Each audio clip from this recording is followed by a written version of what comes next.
ফাসেক শাসক এবং কাফির শাসকের মধ্যে পার্থক্য যদি ক্লিয়ার না হয় তাহলে আরেকটু আবার ক্লিয়ার করি। একটা শাসক কখন কাফের হয়? একটা মানুষ যখন কাফের হয়, শাসকও তখন কাফের হয়।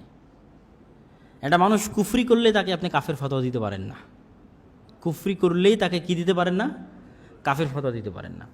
ইসলামী শাসন ব্যবস্থায় আদালত খুব কঠিন, খুব শক্তিশালী, খুব মজবুত, খুব পাওয়ারফুল। কীরকম মজবুত, কীরকম শক্তিশালী, কীরকম পাওয়ারফুল? ওমর রাদিয়াল্লাহু তাআলা আনহু খলিফা মনে করেন। উনি কি এখন খলিফা? উনি একজন মানুষকে দেখছে যে ওই মানুষটা আর একজন মানুষের সাথে জেনায় লিপ্ত আছে, আরেকজন মহিলা মানুষের সাথে জেনায় লিপ্ত আছে। এখন উনি গিয়ে সাথে সাথে তরবারি দিয়ে মাথা উড়াই দিল। এটা কি ইসলামে জায়েজ? ইসলামে জায়েজ? এটা অসম্ভব, জায়েজ নয়। ওমর রাদিয়াল্লাহু তাআলা আনহু কী করতে পারে? তাকে তাড়াতাড়ি নিয়ে যে গ্রেফতার করো, গ্রেফতার করে কাজীর দরবারে পেশ করো। কাজী তখন এবার বিচারে বসবে, সাক্ষী সবুত চাইবে, চারজন দেখেছে কিনা, কয়জন সাক্ষী আছে, প্রমাণ পেশ করতে হবে। প্রমাণ পেশ করে বাস্তবায়ন হবে, তখন আদালতের নির্দেশে বাস্তবায়ন হবে। আর আদালতে যদি ওমর রাদিয়াল্লাহু তাআলা নিজেই কাজীর দরবারে থাকে, তো ওনাকেও এই সিস্টেমে আগাতে হবে। ঠিক আছে? তো আপনি নিজেই উঠিয়ে আর একজনের উপর বাস্তবায়ন করে দিতে পারেন না। ঠিক কাফের বিষয়টাও এরকম, যে একজন কুফরি আমল করলো, তার মানে সে কাফের নয়। তার কাছে তাবিল জিজ্ঞাসা করার রাস্তা আছে। তাবিল কি? ভাই তুমি এই কাজটা কেন করলে? সে কাফের কিনা এটা যাচাই করার শুরু। এটা যাচাই করার কি শুরু? আচ্ছা তুমি যে নামাজ পড়ো না, কী জন্য নামাজ পড়ো না? তখন ও যদি বলে আসলে নামাজ ফরজ, এটা আমি বিশ্বাসই করি না, তাহলে ইত্তাফাকাল উলামা আন্নাহু কাফের, আলেমগণ একমত যে সে কাফের হয়ে গেছে। কিন্তু আমি কিন্তু তাকে হত্যা করতে পারবো না। তাকে কে হত্যা করবে? শাসক হত্যা করবে। আদালত তাকে হত্যার আদেশ দিবে। কিন্তু আমি তার বিষয়ে কাফের কিনা নিশ্চিত হওয়ার জন্য তার তাবিল আছে কিনা এটা জানতে চাইতে হবে। তাবিল, কেন তুমি সালাত আদায় করো না? এরকম শাসককেও তাবিলের সুযোগ দিতে হবে। আচ্ছা তুমি যে কোরআন এবং হাদিস অনুযায়ী দেশ চালাও না, কেন চালাও না? শাসক যদি বলে যে কোরআন এবং হাদিসের বিধানে আমি বিশ্বাসই করি না, ওপেনলি ডাইরেক্টলি বলতে হবে, তাহলে সে কি? কাফের, কোনো সন্দেহ নেই, ও কি কাফের। সে যদি বলে যে না, কোরআন হাদিসের বিধান সঠিক, উত্তম, এটা আমি বিশ্বাস করি, কিন্তু আমি রাষ্ট্র পরিচালনায় এইভাবে অক্ষম, এই এই এই এই এই এই কারণে অক্ষম, তাহলে এটা সে কী দিল? তাবিল দিল, সাফাই দিল তার কুফরি কাজের সাফাই। যখন সে তার কুফরি কাজের সাফাই দিল, তখন সে ফাসেক। তখন কি? ফাসেক। আর যখন ডাইরেক্ট অস্বীকার করলো, তখন কি? কাফের। এখন ডাইরেক্ট অস্বীকার করেছে, ধরেন আমাদের কাছে ডকুমেন্ট আছে যে কোনো মুসলিম দেশের কোনো মুসলিম শাসক ডাইরেক্টলি ইসলামের বিধানকে কী করেছে? অস্বীকার করেছে, ইনকার। তো সে তো কাফের, আলানিয়া ইনকার করেছে ইসলামের বিধানকে, সে কাফের হয়ে গেছে। যেহেতু সে এখন কাফের হয়ে গেছে, এখন তার বিরুদ্ধে অস্ত্র উত্তোলন করতে হবে। কিন্তু আমার কি অস্ত্র উত্তোলন করার ক্ষমতা আছে? আমরা যারা যে কওম বসবাস করছি, যদি আমাদের অস্ত্র উত্তোলন করার ক্ষমতা না থাকে, তাহলে ধৈর্য ধারণ করতে হবে যতদিন ক্ষমতা না আসছে।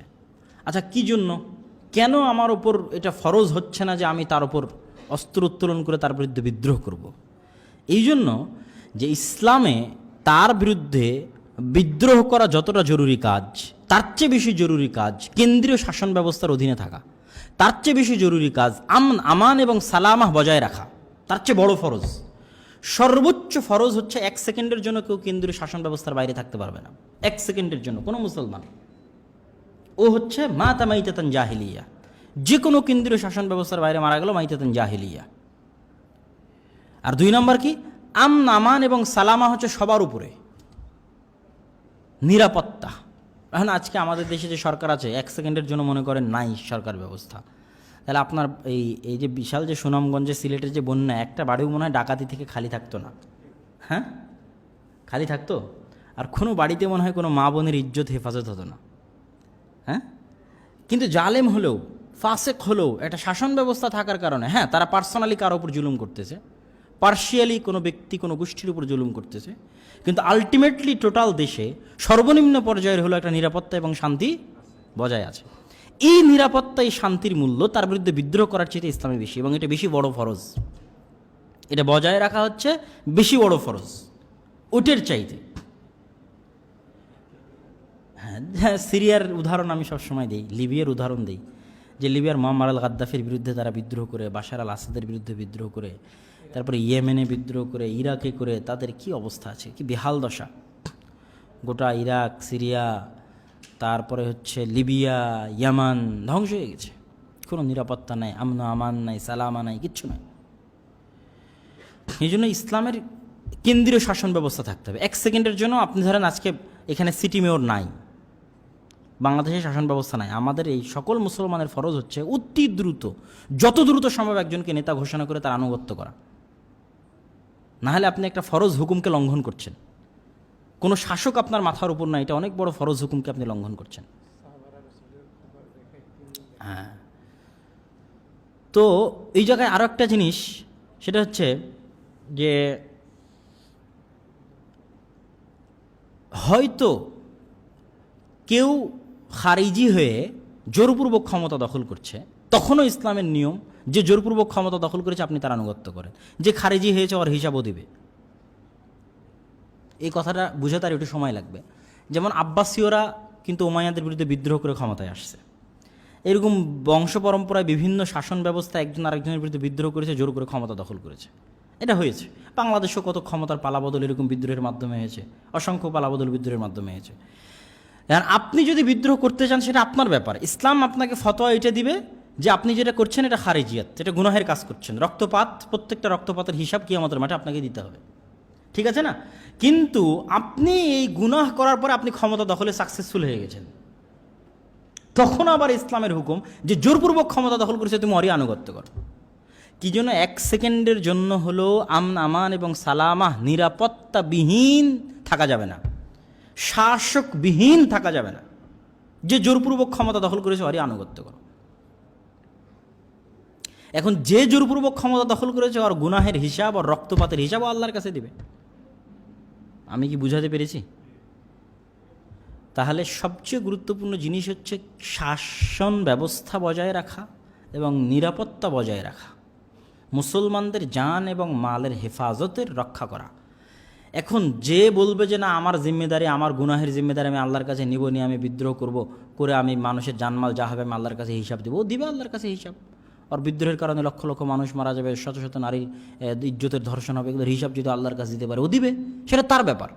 কিন্তু ইসলামের হুকুম হচ্ছে যে এটা আপনি করতে পারেন না।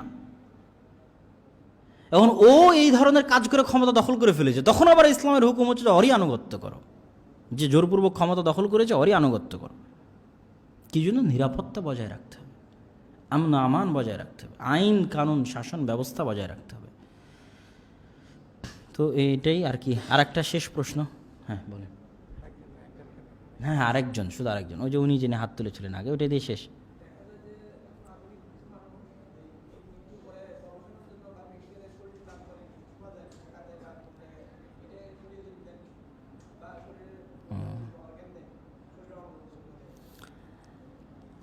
আচ্ছা, আপনার এই প্রশ্নের উত্তর দেওয়ার আগে আগের পয়েন্টের সাথে আর একটা কথা যুক্ত করি, যে ইসলাম নিজেই কিন্তু অনেক বড় পলিটিক্স। যারা মনে করে যে কী ব্যাপার, কেউ পলিটিক্স করছে না কি জন্য, বা কেউ রাজনীতি করছে না কি জন্য, তারা এখনও ইসলামকে পরিপূর্ণভাবে চিনতে পারেনি। ইসলাম নিজে পৃথিবীর সবচেয়ে শক্তিশালী বড় রাজনীতি, নিজে একাই সবচেয়ে শক্তিশালী, সবচেয়ে পাওয়ারফুল। ইসলামের প্রত্যেকটা হুকুম আহকাম সমাজের সাথে, শাসন ব্যবস্থার সাথে, রাষ্ট্রের সাথে এমন ওতপ্রোতভাবে জড়িত যে ইসলাম নিজে একটা বিপ্লবী দিন। এই দিনের উপর আপনার পরিপূর্ণ চলাটাও অনেক বড় রাজনীতি, অনেক বড় একটা রাজনীতি। 2 নম্বর কথা হচ্ছে সংশোধনমূলক কার্যক্রম। দারুল ইসলামে ফাসেক শাসন ব্যবস্থার অধীনে সংশোধনমূলক কার্যক্রমে বেশি বরকত হয়, বেশি সফলতা পাওয়া যায় হুটহাট কারো বিরুদ্ধে অস্ত্র উত্তোলন এবং বিদ্রোহের চাইতে। সংশোধনমূলক কার্যক্রম প্রজন্মের পর প্রজন্ম, তারপরের প্রজন্মের জন্য রাজনীতির গ্রাউন্ড তৈরি করে দেয়। যেই রাজনীতির গ্রাউন্ড দিন শেষে গোটা শাসন ব্যবস্থাকে নত হতে বাধ্য করে। গোটা শাসন ব্যবস্থাকে নত হতে বাধ্য করে, সে যেই শাসন ব্যবস্থার মধ্যে থাকুক না কেন। আপনি যদি কল্পনা করেন যে প্রধানমন্ত্রী থেকে নিয়ে শুরু করে দেশের শেষ পর্যন্ত যদি সৎ ন্যায়পরায়ণ মানুষ নিজ নিজ জায়গায় নিজ নিজ দায়িত্ব পালন করে, তাহলে এইটা আপনি ক্ষুদ্রভাবে মাত্র 5 বছরের জন্য ক্ষমতা দখল করার চাইতে বেশি ফলপ্রসূ। একটা আর্মি জয়েন করার পর 5 বছরের জন্য জয়েন করে না, একটা পুলিশ জয়েন 5 বছরের জন্য করে না, একটা বিচারপতি 5 বছরের জন্য জয়েন করে না, সিভিল সার্ভিসে যারা BCS পাশ করে গেছে এরা 5 বছরের জন্য জয়েন করে না। আপনি এই মানুষগুলোকে সৎ হিসেবে তৈরি করলেন, দিনদার হিসেবে তৈরি করলেন, পরহেজগার হিসেবে তৈরি করলেন। এরা 60 বছর যাবৎ দেশকে সার্ভিস দেবে, রিটায়ার্ড হওয়া পর্যন্ত দেশকে সার্ভিস দেবে। আর আপনি 5 বছরের জন্য ক্ষমতায় গেলেন, 5 বছর পর আপনি গেট আউট। নাই, আপনি এই যে মানুষগুলোকে তৈরি করে দিয়ে গেলেন যারা 60 বছর দেশের রিড় কি হাড্ডি, মানে দেশের মেরুদণ্ডে কাজ করবে। এরা দেশের নিয়মকানুন পরিবর্তনে, দেশের সুশাসন নিয়ে আসতে ওই সংক্ষিপ্ত 5 বছরের চাইতে বেশি ভূমিকা রাখতে পারবে। সংক্ষিপ্ত 5 বছরের সময়ের চাইতে বেশি ভূমিকা রাখতে পারবে। এই জন্য ইসলাম নিজে হচ্ছে সবচেয়ে বড় রাজনীতি, যদি মানুষ ইসলাম মানে, যদি মানুষ ইসলাম মেনে চলে। আর রাসূল সাল্লাল্লাহু আলাইহি সাল্লাম যেহেতু ইসলামের প্রত্যেকটা বিধানের আলাদা আলাদা অংশ আছে, তো ইসলামের বিধানের একটা বড় অংশ হচ্ছে রাষ্ট্র ব্যবস্থা, বড় একটা অংশ, খুব জরুরি রাষ্ট্র ব্যবস্থা। কিন্তু সেই রাষ্ট্র ব্যবস্থাটা হতে হবে পরিপূর্ণ, কম্প্রোমাইজ করে নয়। আমি কম্প্রোমাইজ করে রাষ্ট্র ব্যবস্থা নিলাম, এটা ডকুমেন্ট হয়ে থেকে যাবে যে দেখো ইসলামের রাষ্ট্র ব্যবস্থা এরকম। কথা বুঝতে পারেননি? এটা হচ্ছে ইসলামের বিরুদ্ধে দলিল হিসেবে থেকে যাবে, মুসলমানদের বিরুদ্ধে দলিল হিসেবে থেকে যাবে। আমি তখনই রাষ্ট্র ক্ষমতা গ্রহণ করব যখন আমাকে কম্প্রোমাইজ করা লাগবে না। রাসূল সাল্লাল্লাহু আলাইহি ওয়াসাল্লামকে কিন্তু আবু জেহেল, আবু লাহাবরা কম প্রস্তাব দেয়নি, বিভিন্ন রকমের প্রস্তাব দিয়েছিল। তার মধ্যে একটা প্রস্তাব ছিল 1 বছর তোমার আল্লাহর ইবাদত হবে, 1 বছর আমাদের মূর্তির ইবাদত হবে, 3 বছর তোমার আল্লাহর ইবাদত হবে, 3 বছর আমাদের মূর্তির ইবাদত হবে। আল্লাহ রাসূল মানেনি, লাকুম দীনুকুম ওয়ালিয়া দিন। তারপরে তারা প্রস্তাব দিল যে তুমি যদি ক্ষমতা চাও, আমরা সবাই, আমি আবু জাহাল আবু লাহাব সবাই তোমার আনুগত্য করবো, তুমি বাদশাহ, তুমিই শাসক, কিন্তু এই দাওয়াত দিও না। তাহলে তো উনি কম্প্রোমাইজে চলে গেলেন না। উনি শাসন ব্যবস্থা চেয়েছেন কিন্তু কম্প্রোমাইজ নয়, পরিপূর্ণ ইসলামী শাসন ব্যবস্থা। তো ইসলামী শাসন ব্যবস্থা ইসলামের একটা বিরাট অংশ, কিন্তু আমাকে এবং আপনাকে মাথায় রাখতে হবে আমরা যেন কম্প্রোমাইজ করে ক্ষমতায় গিয়ে ইসলামের দুর্নাম না করি। কম্প্রোমাইজ করে ক্ষমতায় গিয়ে ইসলামের দুর্নাম করার চাইতে সংশোধনমূলক কার্যক্রমে বেশি বরকত। ওই দিনের অপেক্ষায় থাকেন যেই দিন আপনি উইদাউট কম্প্রোমাইজ ক্ষমতায় যেতে পারবেন, সেটার সুযোগের অপেক্ষায় থাকেন। মানুষ তৈরি করতে থাকেন, প্রজন্মের পর প্রজন্ম তৈরি করতে থাকেন। এই মানুষ তৈরি করার যে যুদ্ধ, এটা অনেক ফলপ্রসূ। যেমন হেফাজতে ইসলাম তাদের আকিদা, তাদের মানহাজ যেটাই থাকুক, আহমদ শফি তার আকিদা, তার মানহাজ যেটাই থাকুক, বাংলাদেশে যারা নাস্তিক বা যারা রাসূল সাল্লাল্লাহু আলাইহি ওয়াসাল্লামকে গালিগালাজ করতো, তার বিরুদ্ধে তার যে সংশোধনমূলক কার্যক্রম ছিল, এটা কোনো কোনো ইসলামী দলের 5 বছর 10 বছর 20 বছর ক্ষমতায় থাকার চেয়ে বেশি দীর্ঘমেয়াদী ফলপ্রসূ, বেশি দীর্ঘমেয়াদী ফলপ্রসূ।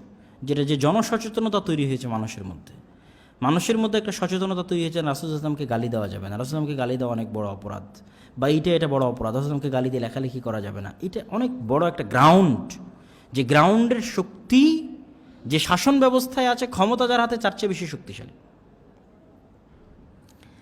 এই জন্য ইসরায়েল এবং ইহুদিরা বিভিন্ন দেশকে ডাইরেক্টলি কন্ট্রোল করে না, তো বরং তাদের এরকম জনশক্তি আছে, অর্থনৈতিক সিস্টেম আছে, যে সিস্টেমের মধ্যে ফেলে দিয়ে তারা আন্ডারগ্রাউন্ড থেকে দেশকে কন্ট্রোল করে। ওয়ার্ল্ড ব্যাংক আছে, IMF আছে, তারপরে অনেক কিছু আছে তাদের, যেগুলো দিয়ে তারা দেখা যাচ্ছে আপনাকে এবং আপনার দেশকে কন্ট্রোল করতেছে, ডাইরেক্টলি আপনার উপর শাসন করতেছে। তাহলে সবসময় যে মানুষের উপর ডাইরেক্টলি ক্ষমতা দখল করে শাসন করা যায়, দিনের কাজ করা যায়, এরকম নয়, বরং আড়ালে থেকেও জনগণ তৈরি করার মাধ্যমে, সিস্টেম তৈরি করার মাধ্যমে, সমাজ সংস্কারের মাধ্যমে, সমাজ বিপ্লবের মাধ্যমে যে পরিবর্তন আনা যায়, সেই পরিবর্তন পুরো একটা শাসন ব্যবস্থার উপর ভারী হয়। আর আমাদেরকে অপেক্ষায় থাকতে হবে কোন দিনের, যেই দিন আমি পূর্ণাঙ্গ ইসলামী খেলাফা বাস্তবায়ন করতে পারবো, সেই দিনের। তার আগে গেলাম কম্প্রোমাইজ করে, এটা ইসলামের দুর্নাম, এটা করা যাবে না। উলুহিয়ত 100% আল্লাহ সুবহানাহু ওয়া তাআলার থাকতে হবে। তো আমি আমার প্রশ্নোত্তর এখানেই শেষ করছি। কি যেন প্রশ্ন করেছিলেন আপনি, যে অঙ্গ দান করা,